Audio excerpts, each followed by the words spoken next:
Gente, mas eu vou apresentar o nosso convidado hoje, o Dr. Luiz Carlos Padilha. Ele é advogado, ele acabou de se aposentar da Receita Estadual aqui de Alfenas. O Padilha é sempre aquela pessoa que, quando você ia na Receita, ele quebrava o nosso galho, sabe? Aquela pessoa que, quando você tem aqueles pepinos para resolver, se Padilha do céu, como que eu faço com isso aqui? Eu tô... Calma, Eduardo, vamos resolver aqui. Ó, é assim, é assado, é assim, é assado. Sempre tinha solução para tudo. Padilha estava conversando, ele trabalhou na Receita Estadual por 29 anos. Né? É isso, Padilha? 29 anos? Olha só, um servidor assim, parece que ontem foi o dia de servidor, alguns dias atrás. Eu queria te dar os parabéns, sabe? Que você cumpriu a sua missão com muita lealdade, com muito trabalho, com muita dignidade, com muito estudo, com muita dedicação. Sempre nos tratou muito bem, sabe? Não é porque você é meu amigo, não, porque é aquela pessoa que, se todos fossem como você, nós teríamos super servidores, só super servidores, sabe? Então, o Padilha também, que é advogado, foi vice-presidente da OAB aqui de Alfenas, cargo que hoje eu ocupo. Eu olhar Padilha é sempre uma inspiração. Aprendo demais, sempre que a gente tem a dificuldade, eu ligo para Padilha, como é que faz? Como é que a gente está? Então, mas não vou ficar rasgando muita seda, não, porque nosso tempo é curto, nosso tempo é longo. E boa noite, Padilha. Fala um pouquinho de você. Eduardo, boa noite para todos aqueles que estão nos acompanhando nessa live. Quero, primeiramente, agradecer esse convite que você me fez para a gente poder participar dessa reunião, né? E que se torna, assim, um bate-papo. É lógico que nós vamos trocar as experiências, né? No que eu for possível, falar das experiências, que nem você já mencionou, dos 29 anos que eu tive na Secretaria da Fazenda, né? E dos últimos 15 anos que eu trabalhei especialmente, né? Exclusivamente na parte do imposto sobre transmissão causa-morte, e dizer que é uma honra, né? Eu estar agora com você e com aqueles que estão nos ouvindo, trocar essas experiências, né? Então, eu te agradeço desde agora e comentar que você já mencionou que eu fui vice-presidente da Ordem dos Advogados, da subseção aqui de Alfenas. Meu ingresso no Estado foi em 1980.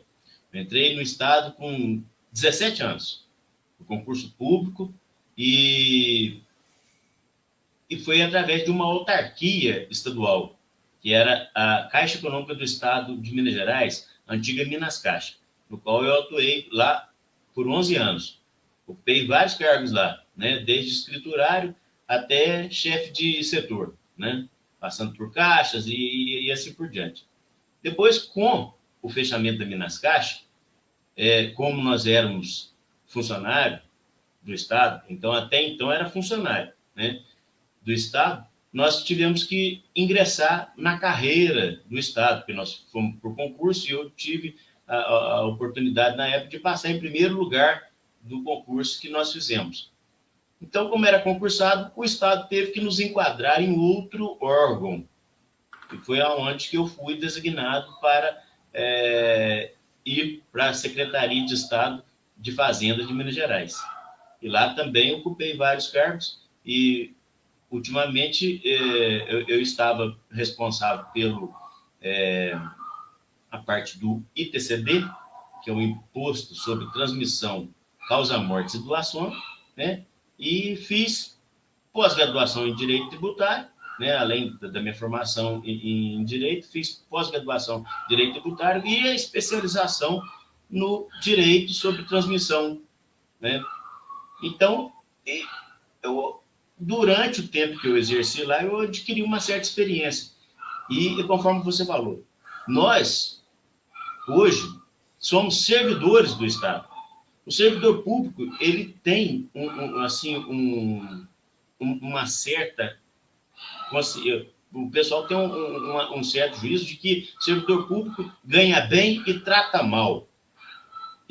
Não era o meu perfil. A minha intenção era sempre servir todos da mesma forma.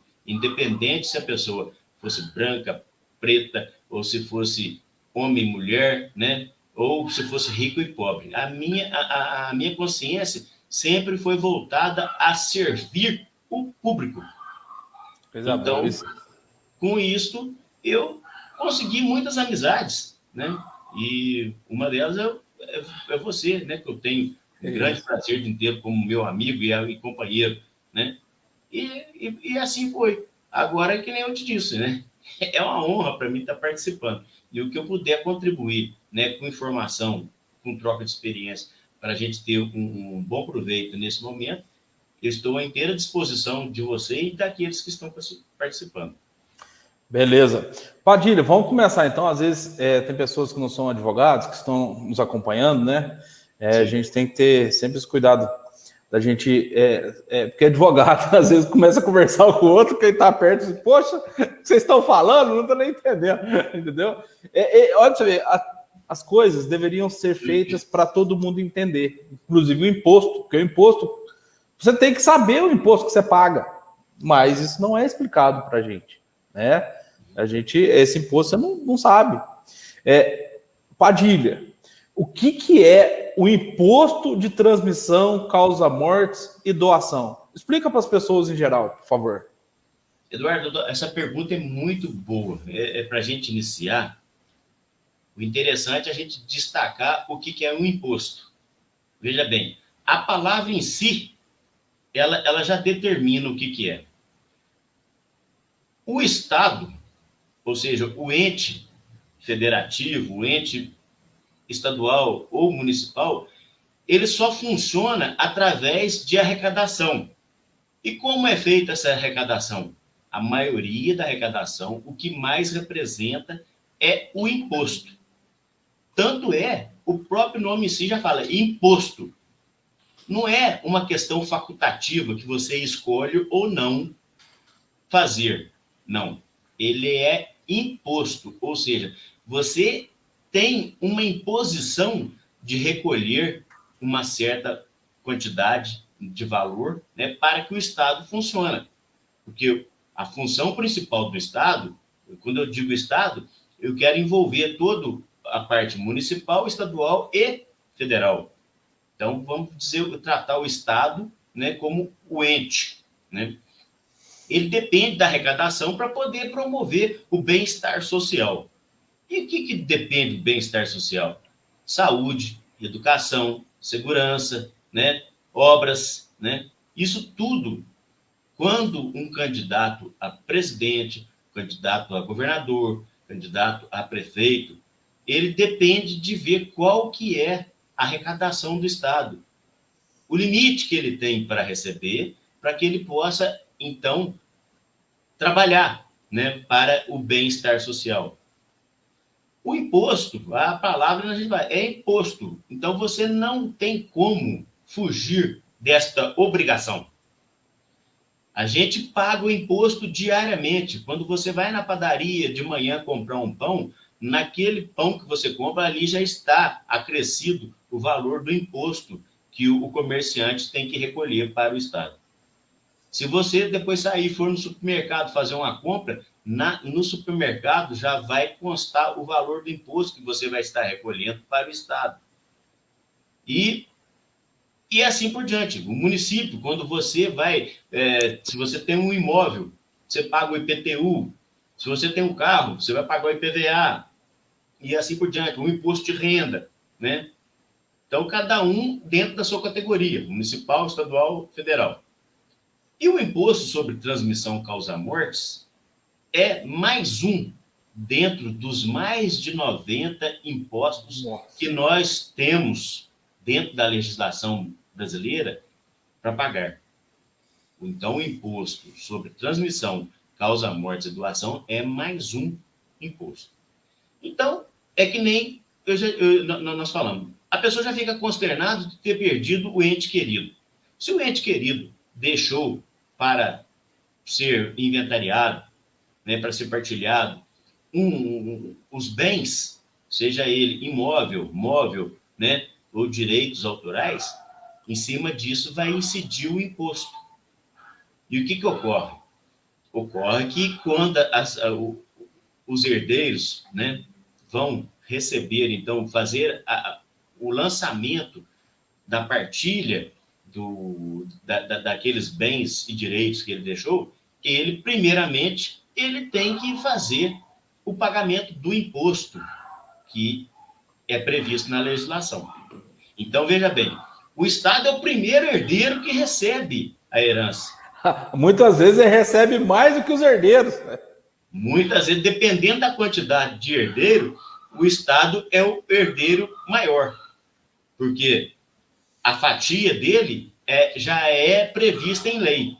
Então, se depois for partilhar o restante, talvez, dependendo da quantidade de herdeiros que vão receber a herança, recebe muito menos do que o Estado já teve a parte impositória, né? Sim. Então, esse imposto sobre transmissão, primeiro nós estamos falando da causa-morte, ele vem dessa forma, né? Porque antigamente, é bom a gente lembrar o que acontecia antigamente, Eduardo, para depois a gente passar para a fase atual. Antigamente, o fato gerador. O que era o fato? O que é o fato gerador? Morreu alguém. Essa pessoa que morreu deixou bens a partilhar para ser inventariado? Deixou. Tudo bem. Então, o que acontece? Ingressava-se com o inventário. Então, você fazia a primeira abertura do inventário. Você fazia uma petição, essa parte é mais para os advogados, aqueles que não tiver o conhecimento, durante o tempo que nós estamos falando aqui, vai entender. Fazia-se a abertura do inventário. Então, você entrava com a petição, né, dentro da vara especializada, comunicando que alguém morreu, né, e que deixou bens a inventariar e que deixou também herdeiros, né? E pedia-se a nomeação de uma pessoa responsável, que seria, então, o inventariante. O juiz, então, no primeiro despacho, nomeava-se aquela pessoa como representante do espólio, né, o inventariante, e depois pedia-se para que apresentasse as primeiras declarações. Nas primeiras declarações, você então relacionava todos aqueles que eram herdeiros direto, né? E se houvesse testamento, aí você teria que abrir uma outra ação paralela, e relacionava-se os bens. Aí sim, diante disso, o juiz, então, depois de passado pela secretaria, toda a formalidade, certidões e tudo, né? Ele, então, pedia para que apresentasse, então, o rol de partilha. Formava-se o rol de partilha, tudo tal. De acordo com o parecer do secretário, né, responsável da secretaria, então, pedia-se, então, para que se concluísse o processo. Na conclusão, esse processo, então, ia para o responsável, ou contador, que antigamente falava tesoureiro do fórum. Aí sim, o tesoureiro fazia todo o levantamento, né, das custas, do valor, e aí, então, expedia-se a guia para o recolhimento do imposto. Ou seja, o imposto só era recolhido na fase final do processo. Tá? O Estado, diante dessa situação, viu que estava perdendo muito em arrecadação. Porque o que aconteceu? Vai que o processo demorar 10 anos para ser concluído, o que aconteceu? Naquela época, havia uma desvalorização do dinheiro. Quando ele ia fazer o recolhimento do imposto, talvez aquele imposto já estava defasado. Então, o Estado passou a administrar melhor essa arrecadação. O interesse dele maior era o seguinte: não, eu vou tirar minha parte e depois o que sobrar vocês vão dividir. Pois então, vocês se matam aí. O Estado, então, passou a fazer o seguinte: não, primeiro vamos recolher o imposto, depois vocês dividem o que sobrar, né? Se sobrar. Então, ele mudou a legislação. Pessoal, até mesmo antes de você entrar com o processo, você tem a oportunidade de fazer o levantamento do valor do imposto, né? O recolhimento do imposto com desconto, se você fizer o recolhimento até 90 dias da data do fato gerador. O fato gerador é o óbito, né? E aí, depois, sim, recolhido esse imposto, aí procede-se, continua o inventário. Tá. Dentro desse prazo, se você não fizer só para te concluir aqui. Não, desculpa. Se você não fizer o recolhimento dentro desse prazo de 90 dias, né, e passar para a fase de 91 dias até 180 dias, você não sofre nenhuma penalidade. Porém, você perde o benefício do desconto, que hoje é 15%. Né? Passado dos 180 dias, aí o imposto já passa a ter as penalidades, que é multa e juros, de acordo com a data do recolhimento que você for fazer. Tá. Deixa eu ver se... Qual que é o valor da taxa? É baseado, Padilha, nos bens, em quantidade de herdeiros? De que jeito? Qual que é esse valor do imposto? E como que ele é calculado? Ele é calculado pelo carnê de PTU? Como funciona essa avaliação? E qual que é esse valor desse imposto? Se é alíquota? Muito boa a sua pergunta, Eduardo. A alíquota prevista na lei para o Estado de Minas Gerais é 5%. Dentro da Constituição, a Constituição ela prevê, né, a alíquota de 2% a 8%. Tá? O Estado de Minas Gerais adotou a alíquota de 5% sobre o valor do monte partilhado. Aí você fala assim, mas então vai incidir imposto e tudo? Não. Tem os casos previstos na legislação que dá o direito da isenção da cobrança do imposto, tem o direito da não incidência da cobrança do imposto e o valor da incidência. Se incidir, então o valor é 5%. Mas como que é calculado isso? Veja bem, o Estado, dentro da legislação, ele propôs o seguinte benefício. Morreu alguém. Se este alguém deixou um único bem, e este bem for imóvel e for de utilidade residencial, se o valor dele hoje, né, for até 40 mil unidades fiscais, a unidade fiscal hoje no estado de Minas Gerais é o valor de R$ 3,71. Então, se você pegar R$ 3,71, multiplicar por 40 mil unidades fiscais, nós vamos chegar num valor aproximado de R$ 148 mil. Tá? Então, veja bem, se existir um imóvel e a utilidade dele for residencial e o valor dele for até R$ 148 mil, este bem está isento do pagamento do imposto sobre transmissão causa-mortes. Tá? Posso te interromper? Deixa eu só te interromper.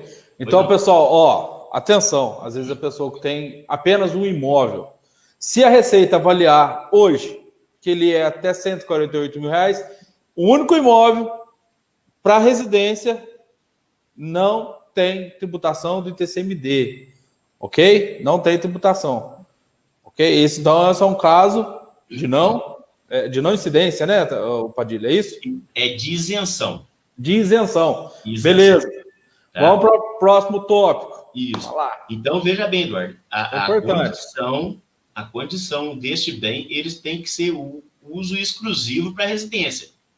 Então, eu tenho um comércio, por exemplo, e foi avaliado 100 mil. Eu pago imposto, Padilha? Isso. Vai pagar imposto.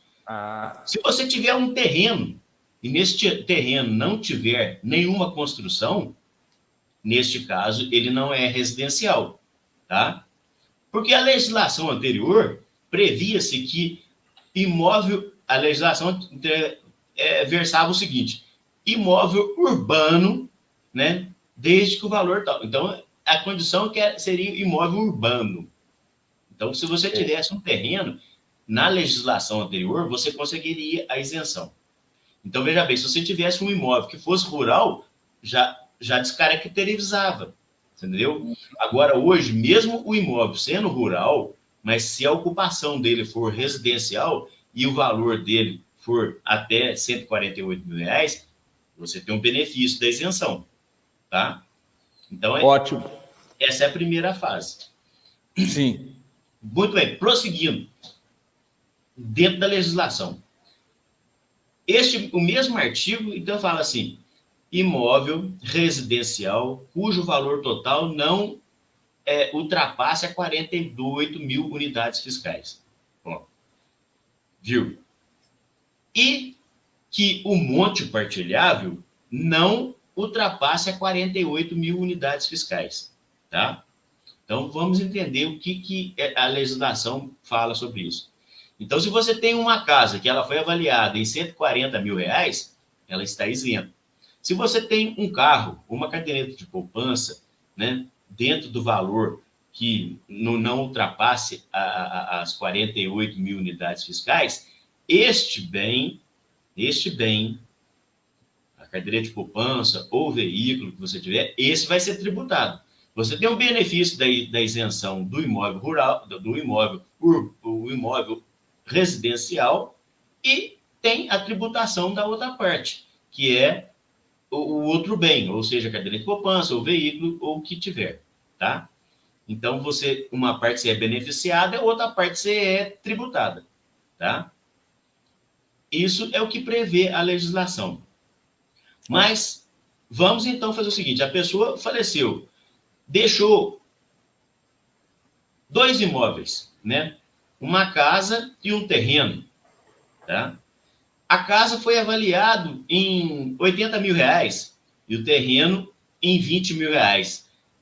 A soma dos dois não ultrapassa o valor, ou seja, está dentro do benefício da isenção. Porém, o que ocorre? Como deixou de ser único imóvel, aí já passa a ser tributado.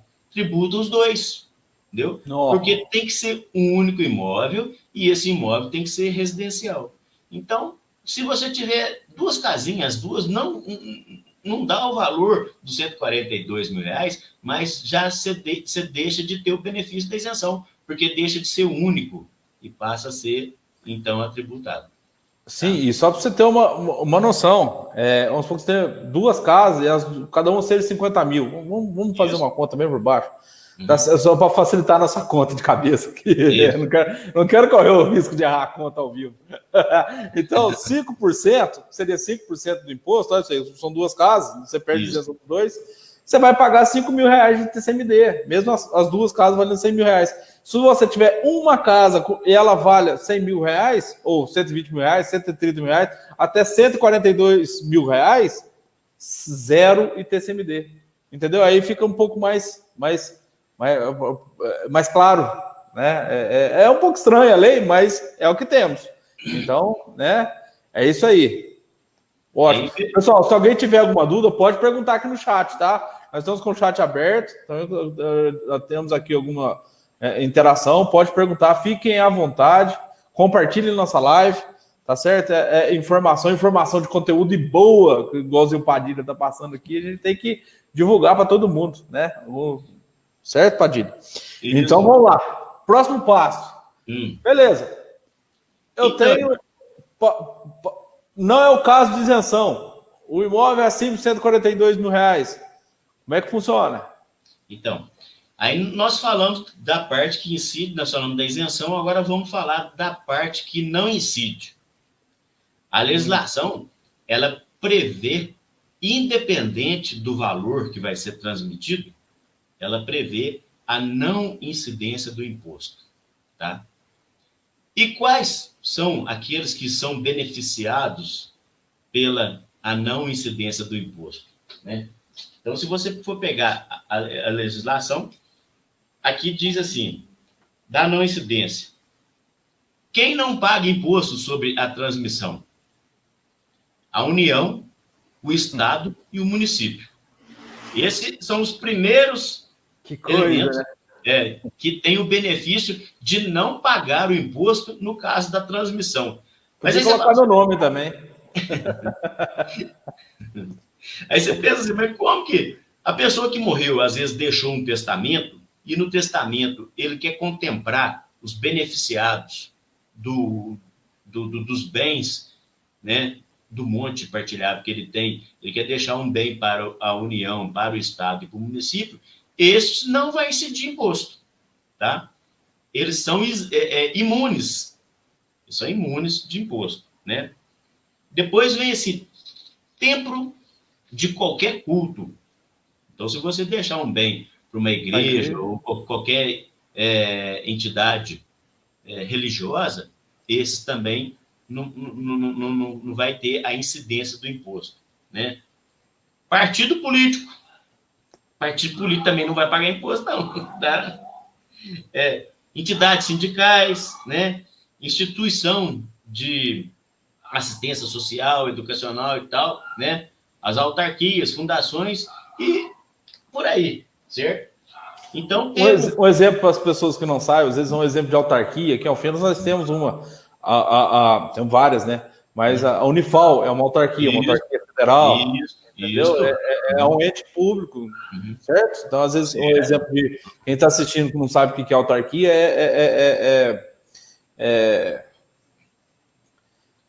a lei prevê determinados entes para tomar atitude,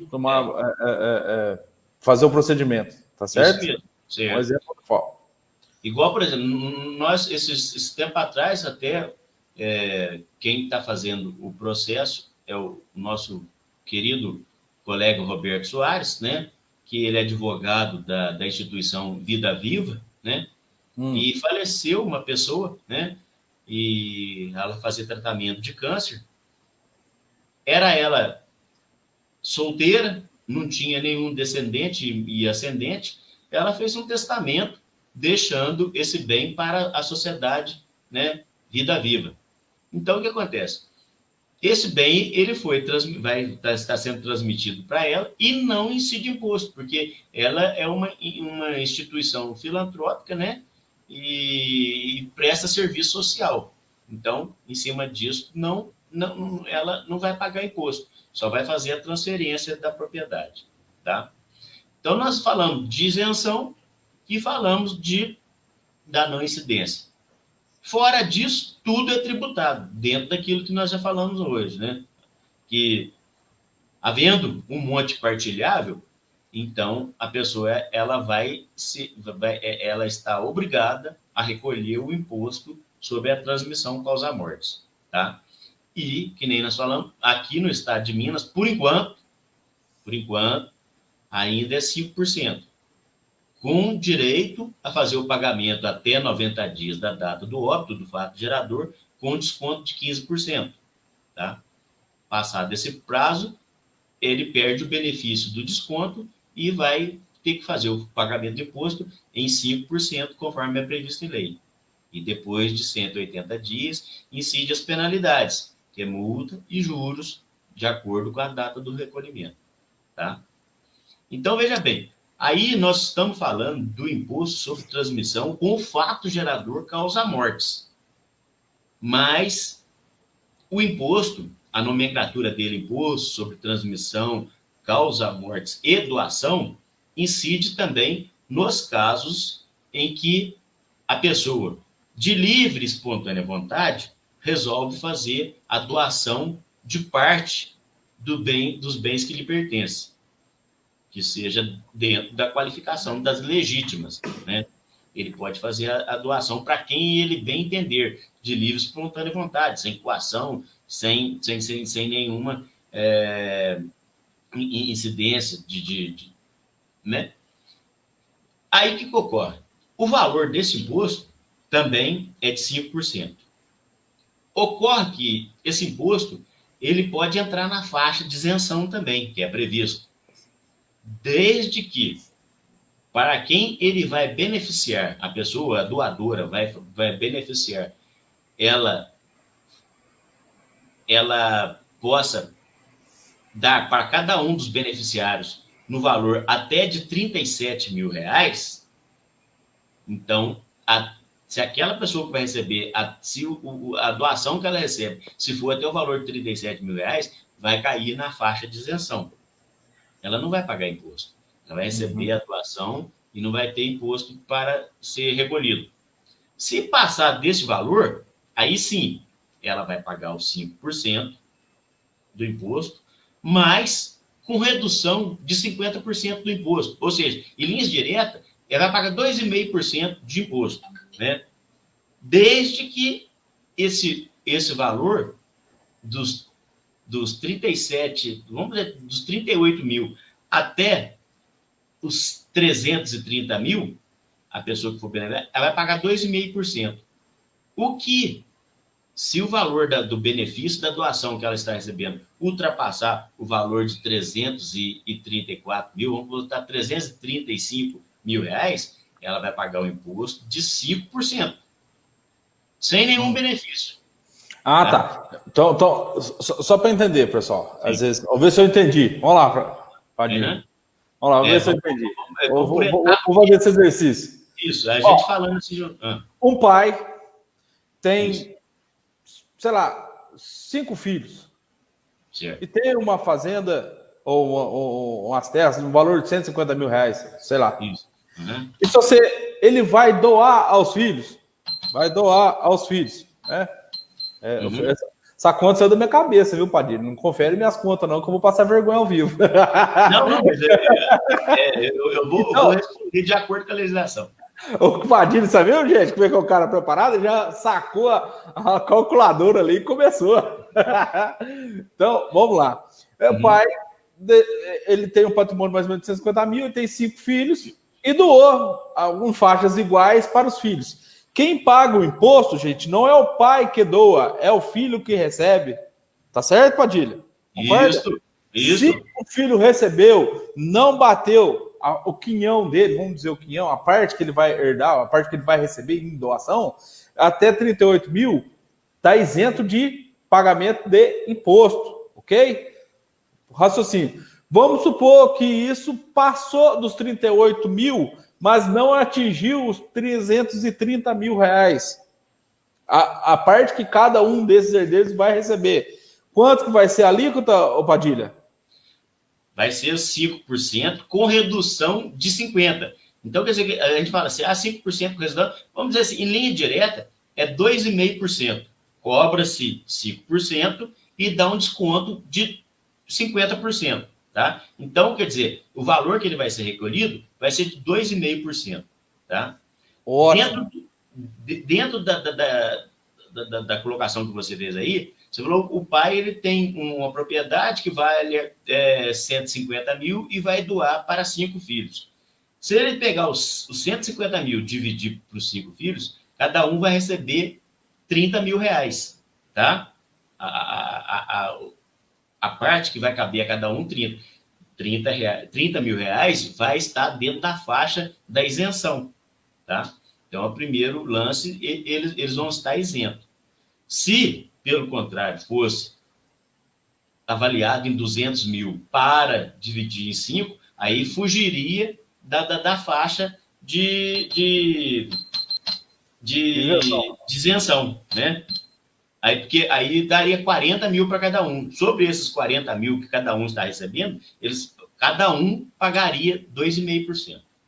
Tá? Entendeu? Então, 40 mil, 2,5%. Isso. É o valor e 30 mil isento. Entendeu? Então, mas eu acho que assim ficou mais fácil da gente perceber, ficou mais claro o valor do cálculo do imposto. E acima de 330 mil reais, valor cheio, 5%, valor atualizado, né? Isso. Não tem nenhum benefício de desconto. Tá?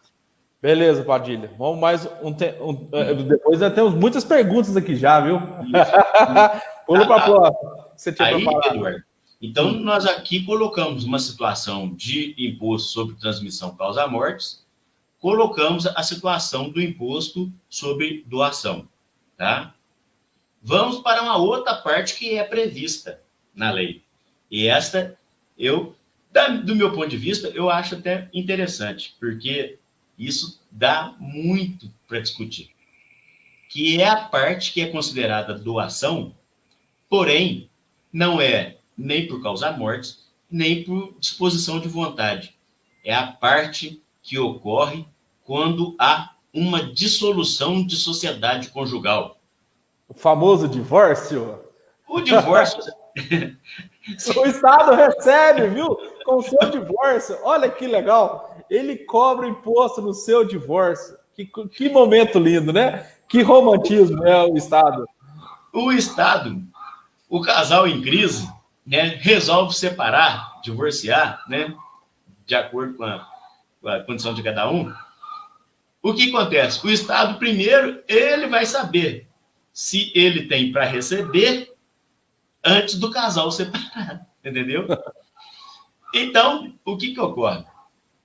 A legislação prevê, se você, independente do valor do monte partilhável, ele prevê, se a separação ela for igualitária, ou seja, meio a meio, né, independente do regime de casamento, tudo bem, o Estado ele não cobra imposto, tá? Os bens que serão partilhados na separação ou no divórcio, se for dividido 50% para cada um, não há imposto. Eles entram no benefício da isenção, tá ok? Mas o Estado é o seguinte, se o monte que for ser partilhado, né, de acordo com o regime de casamento, se algum cônjuge tiver um excedente da meação, esse excedente da meação, o Estado quer a parte dele, tá? Ou seja, o casal resolveu separar, tá? O monte partilhável dá um total de R$1 milhão, né? Só que o marido, ele para ficar livre da esposa, ele concorda às vezes de ficar com menos para que a esposa continue a vida dela. Porque às vezes... E pode ser o contrário também. A mulher quer ficar livre do marido. Vice-versa. Às vezes um deles já tem um outro lá. Faz para ficar livre desse entojo da minha vida. Às vezes já tem até o outro lá, que tá, a outra que já está esperando, né, para constituir a união, né? Então, às vezes, para ficar livre daquele relacionamento que já está mal, né? já não está nem existindo mais, às vezes ele até concorda, não, você pode ficar com tanto e eu vou ficar com menos. Aí este que vai ficar com a parte maior, né, ele vai ter que pagar o imposto em cima do excedente da meação, tá? Porque aí, em cima desse excedente da meação, caracteriza-se como se fosse uma doação, tá? Uhum. Então, vamos dizer, o casal tá lá, tem um patrimônio de R$1 milhão. O marido ou a mulher, um deles resolve ficar com 40% dos bens e o outro vai ficar com 60%. Aquele que vai ficar com 60%, ele está tendo um excedente da meação em torno de 10%. Né? Vamos dizer, então, R$1 milhão dividido por dois, um vai ficar com 400, o outro vai ficar com 600. Aquele que vai ficar com 600, ele está tendo um excedente da meação no valor de R$100 mil. Aí, sobre este valor, ele vai ter que fazer o recolhimento do imposto, tá? Aí volta a parte que o imposto, ele volta como se fosse a doação. Como o excedente da meação é R$100 mil, ele vai pagar os 5%, mas com a redução dos 50%. Ou seja, ele está recebendo R$100 mil a mais, que é o excedente da meação. Então, em cima desses R$100 mil, aí ele vai ter que recolher o imposto de R$2.500, tá? É a faixa do imposto, né, que ocorre no caso da separação, né, de uma sociedade conjugal, né? Então, caracteriza-se uma doação. E o Estado, ele nessa parte, ele não importa que eles tenham brigado, qual seja o motivo, mas o Estado quer a parte dele, né, que é o imposto. Não, beleza. Podemos passar para as perguntas ou tem mais alguma coisa? Viu, pessoal? Essa live, o assunto é muito extenso. E se a gente não conseguir terminar tudo hoje, e provavelmente a gente não termine tudo hoje, né? Nós vamos voltar semana que vem para falar de novo, na segunda parte. Mas vamos lá, vamos ver se a gente consegue. Uma pergunta do nosso colega, Dr. Cássio Terra, um grande amigo também, né? Ele é uma pessoa muito legal. O único defeito dele é ser vascaíno, mas tirando esse ponto, é uma excelente pessoa. Ele mandou eu acho que uma pergunta mais técnica, Padilha. Ele falou assim, como retificar a declaração após emissão de certidão de desoneração / pagamento do imposto? Acho que depois que ele lançou, como que ele retifica isso?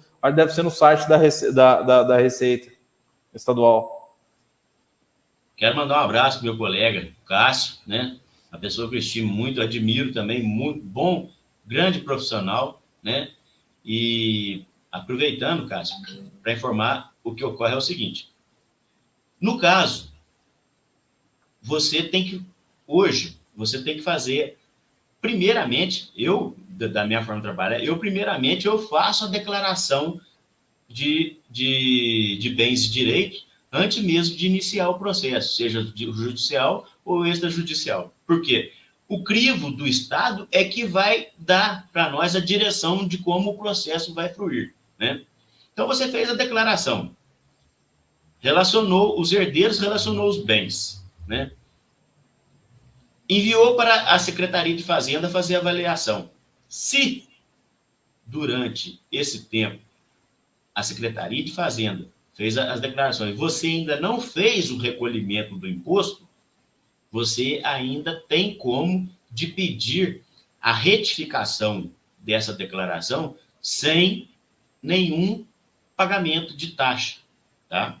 Então, é só você, hoje, né, você passa o e-mail lá para a Secretaria de Fazenda e pede para eles devolver a declaração para você, então, acrescentar ou, às vezes, até excluir algum bem que esteja relacionado naquela declaração. Ou, às vezes, algum beneficiário que você colocou no rol lá, né, tem essa possibilidade de você fazer a retificação da declaração antes dela ser concluída. Então, você pode fazer as alterações que forem necessárias da declaração sem pagamento da taxa, tá? Agora, vamos dizer que você entregou a declaração, foi concluído todo o processo de avaliação, você fez o recolhimento do imposto e gerou, então, a certidão de pagamento ou isenção, né, do imposto. Pronto. Concluiu-se a fase administrativa da Receita Estadual.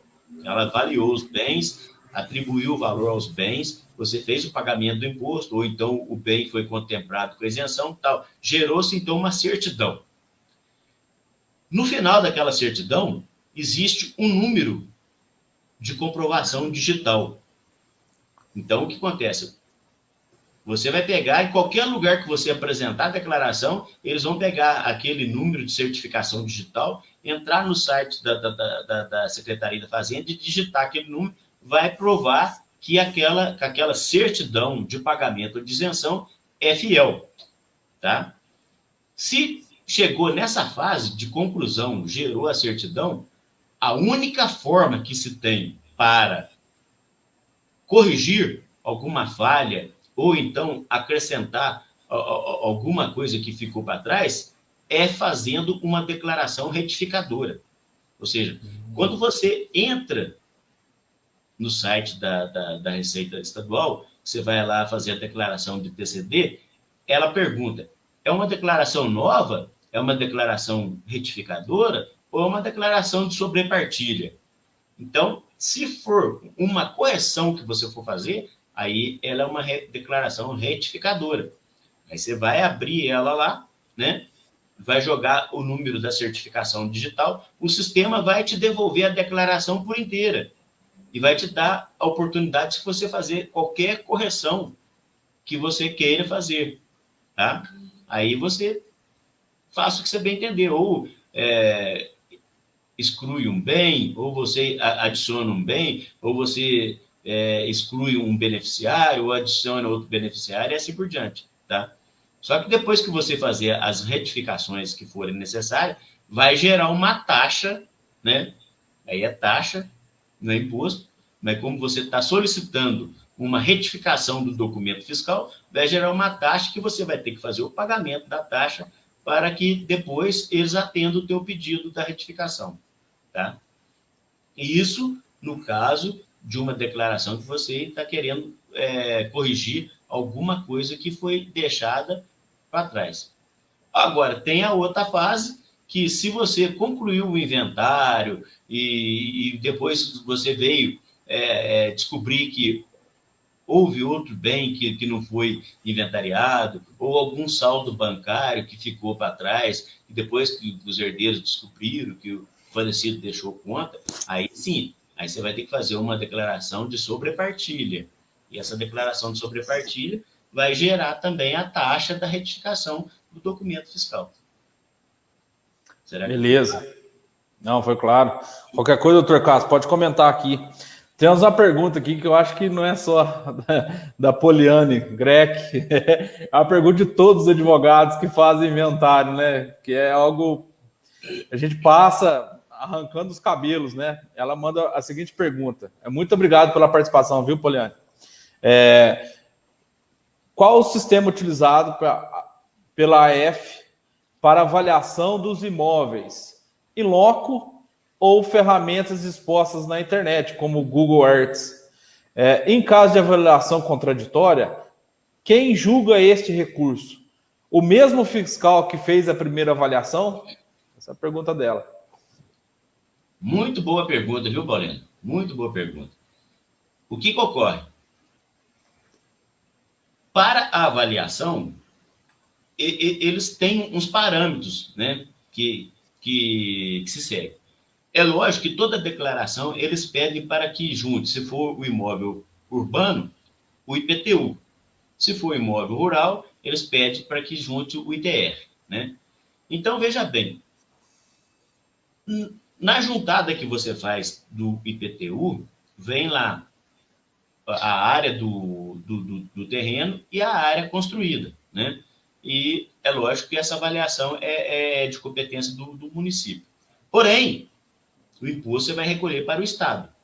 O Estado, então, ele nem sempre segue as atribuições do município, ou seja, ele nem sempre segue o IPTU. Porque o que acontece? O Estado analisa a localização do bem. Então, você tem um terreno de 300 metros no centro de Alfenas e tem um 300 metros num bairro suburbano do município. Então, é lógico que a avaliação de um e de outro vai dar diferença. Então, o Estado, ele tem uma tabela que ele considera a localização do terreno. Se houver uma edificação nesse terreno, eles vão olhar o padrão da edificação e a área construída.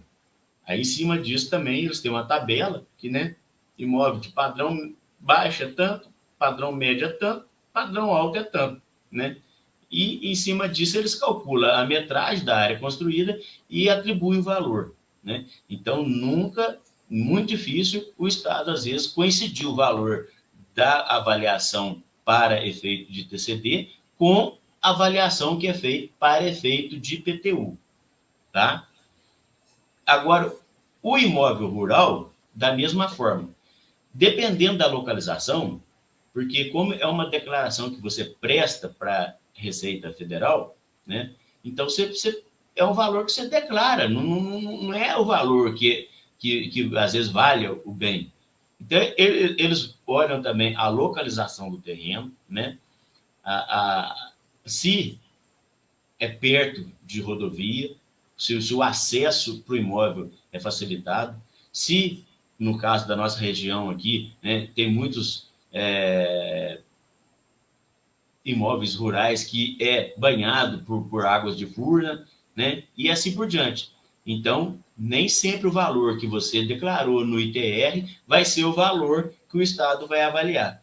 Então, também eles têm a tabela, né, por hectare. Vai ver a área daquele terreno, a utilização, né, se é lavoura, se é pecuária, né, ou se é área de preservação, e assim por diante. Tem uma série de detalhes que isso influi na avaliação final do bem.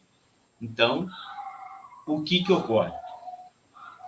Você faz a declaração e você atribui o valor para o bem, mas você tem que ver se aquele valor que você atribuiu, se ele vai ser ou não, né, avaliado pelo Estado da mesma forma que você atribuiu. Então, geralmente, dá diferença, né? Uhum. Aqui, eu recebi aqui no WhatsApp, na verdade, é o doutor Ricardo Greck, nosso colega advogado, brilhante advogado aqui de Alfenas. Ele está no Facebook da esposa.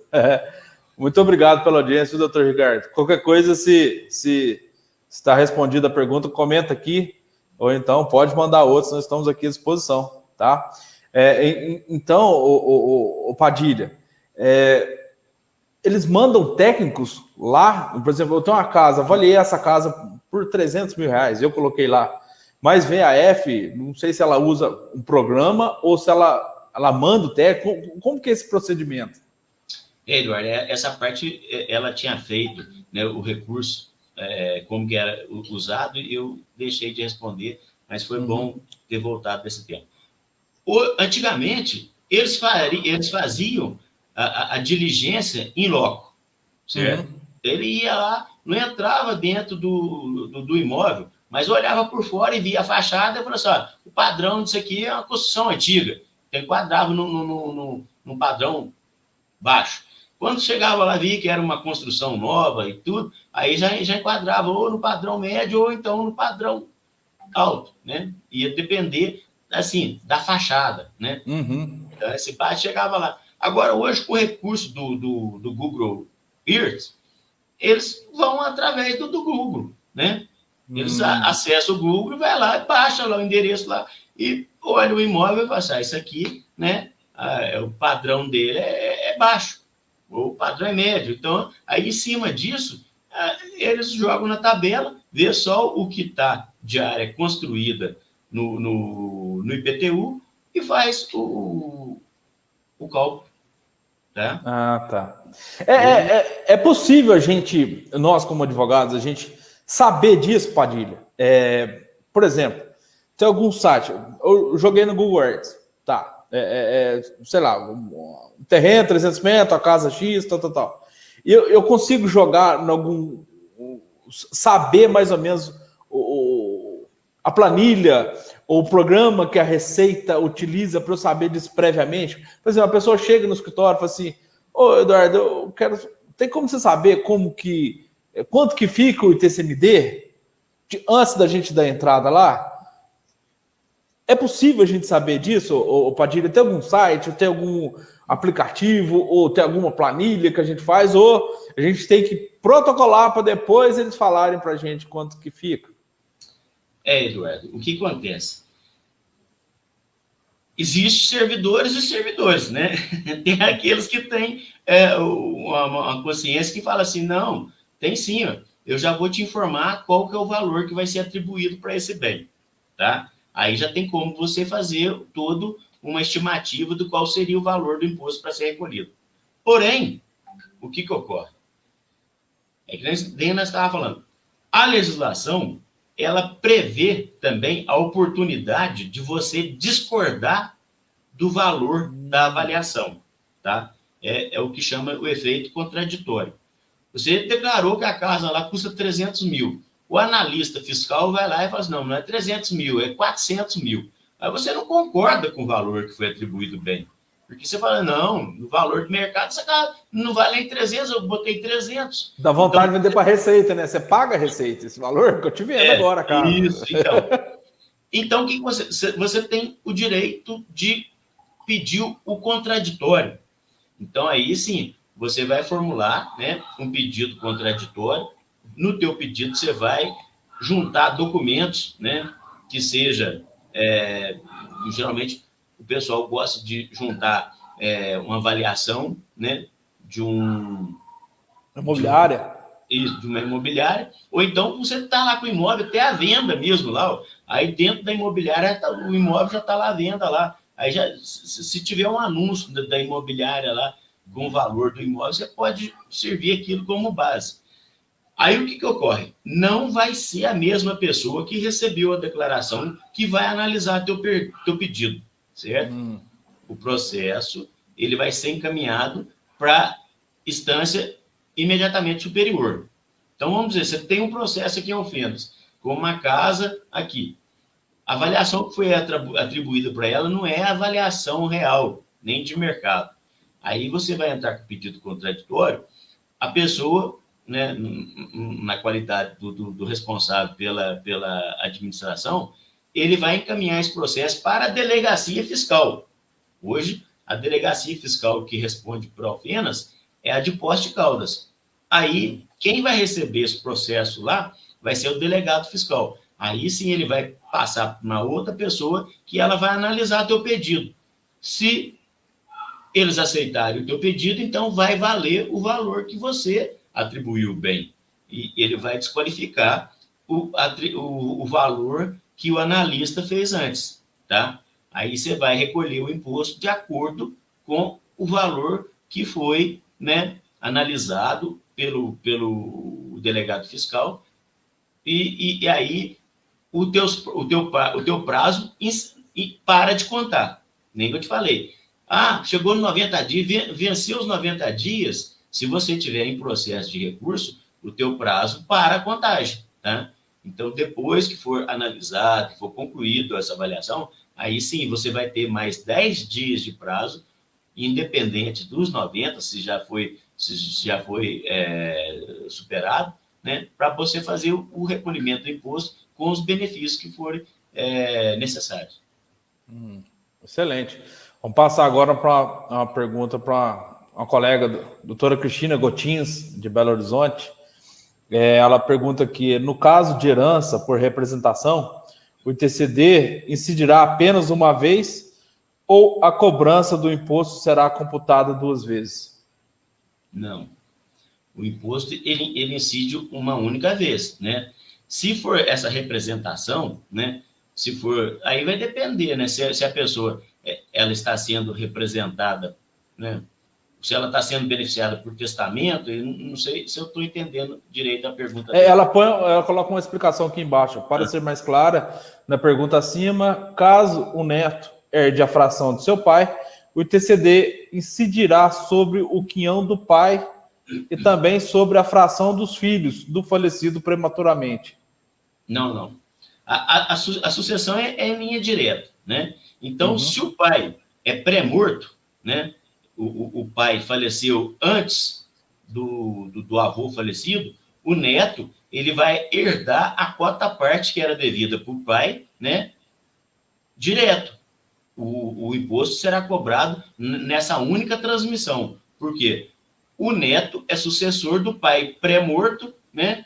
Que o avô veio a falecer após, né? Após do pai. Isso. Né? Então, o valor, a cobrança é feita em linha direta, uma vez só. Tá. Meu doutor Cristina, qualquer coisa pode mandar aqui. Uma pergunta também do nosso colega doutor Pedro Paulo Olímpio Neves, né? Nosso companheiro de OAB aqui. Um abraço, doutor Pedro. Ele está assim, pegando um gancho na pergunta do doutor Cássio. Esta retificadora perde eventuais descontos concedidos, correto? Além da taxa? Um abraço para o Pedro. Um abraço, saudade, faz tempo que eu não o vejo, né? É uma satisfação em tê-lo aqui junto com a gente. Veja bem, Pedro, isso é questão de entendimento, né? No caso da retificadora, né, que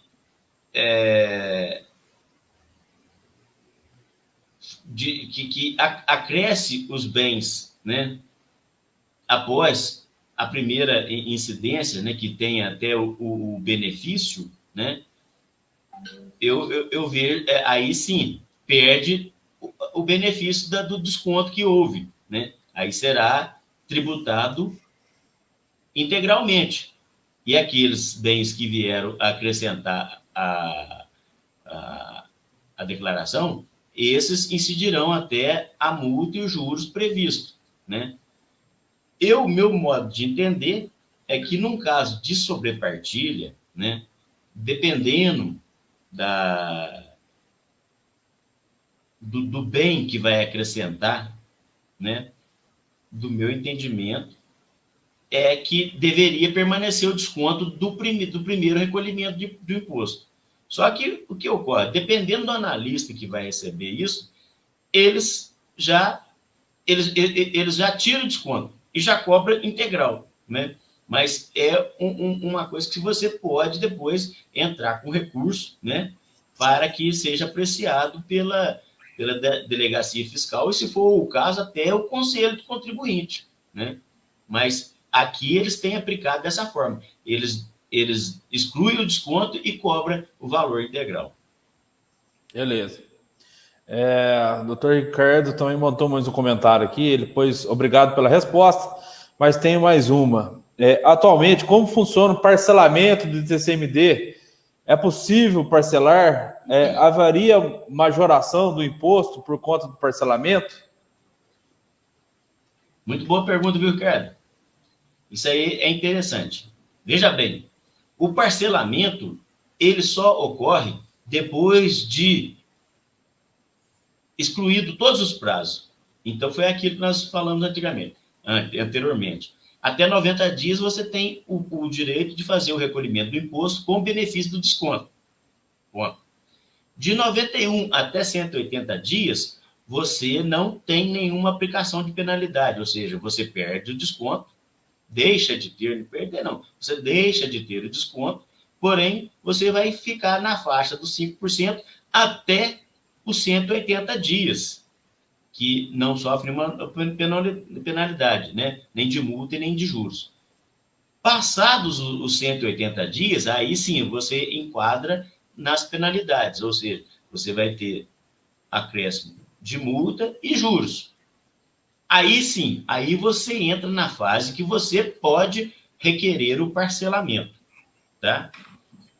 O parcelamento, ele vai ser um processo individualizado, ou seja, se você tem 10 herdeiros, você terá que fazer o pedido de 10 parcelamentos, porque às vezes tem um herdeiro que quer pagar a quota parte dele à vista, tem outros que não tem condições de pagar, ou eu quero fazer o parcelamento em 2 vezes, o outro quer fazer o parcelamento em 6 vezes e assim por diante, né? Então, o parcelamento, ele só vai ocorrer depois de vencido o prazo dos 180 dias, ou seja, a partir de 181 dias. Aí você pode requerer o parcelamento e esse parcelamento você vai individualizar por beneficiário, né? Então, se tiver 3, vão ser 3 parcelamentos. 10 parcelamentos, assim sucessivamente. Padilha, então, deixa eu ver se eu entendi. A pessoa faleceu e um mês depois eu fiquei sabendo do valor altíssimo do TCMD. Eu vou lá e falo assim, então tá, parcela para mim agora, já com desconto? É possível parcelar? Não. Não? Não. Porque é que o Estado, ele te dá. Você pode parcelar espontaneamente. Quanto que deu de imposto?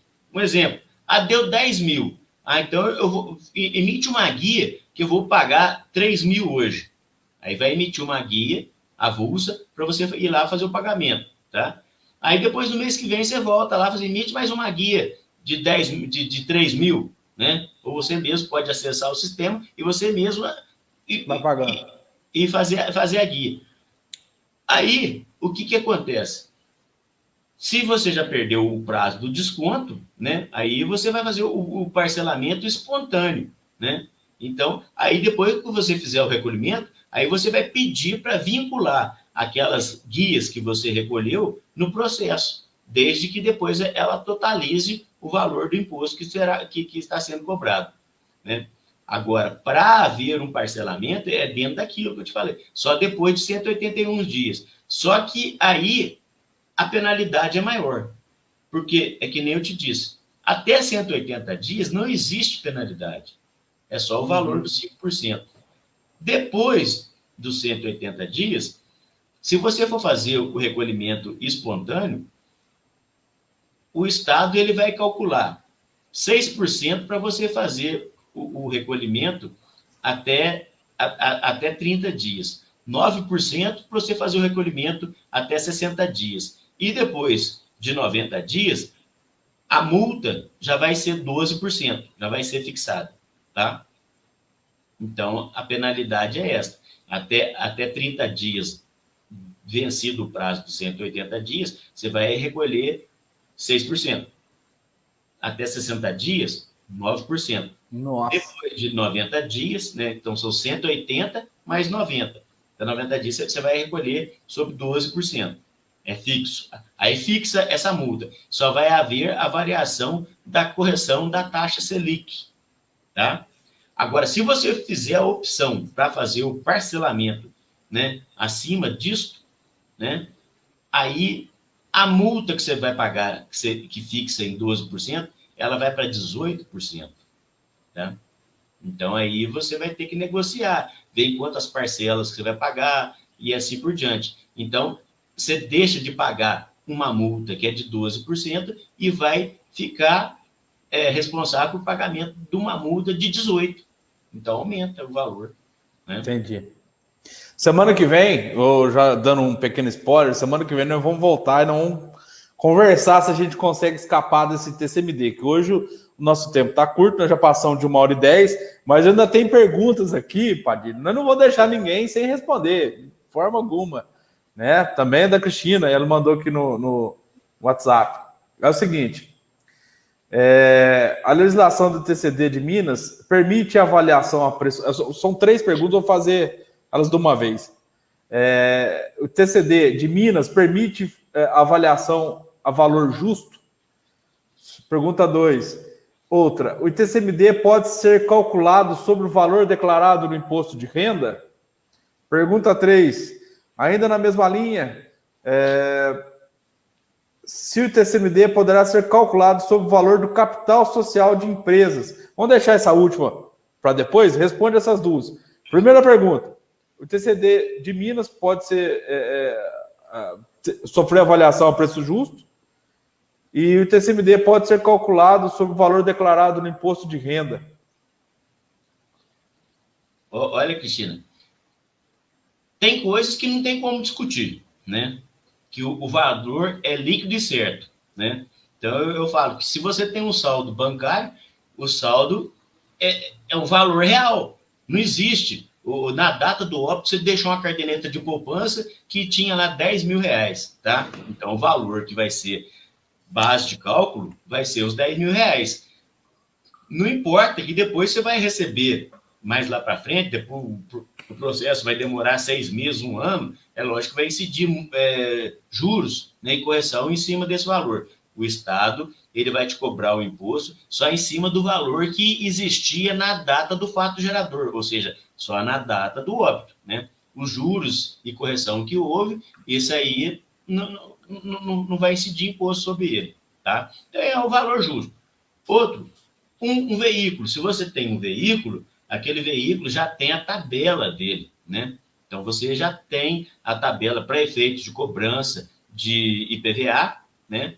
Ou a tabela FIP, né? Que é o mercado, né? Então, é baseado naquilo. Não importa, a não ser que você declare que aquele veículo ele foi o objeto que causou a morte, né, do inventariado, né, e houve perda, né, aí sim, aí é lógico que tem que ter o efeito depreciativo, que o veículo ele bateu e perde o valor de mercado dele, né? Uhum. Então, são valores que a gente fala líquido e certo, né?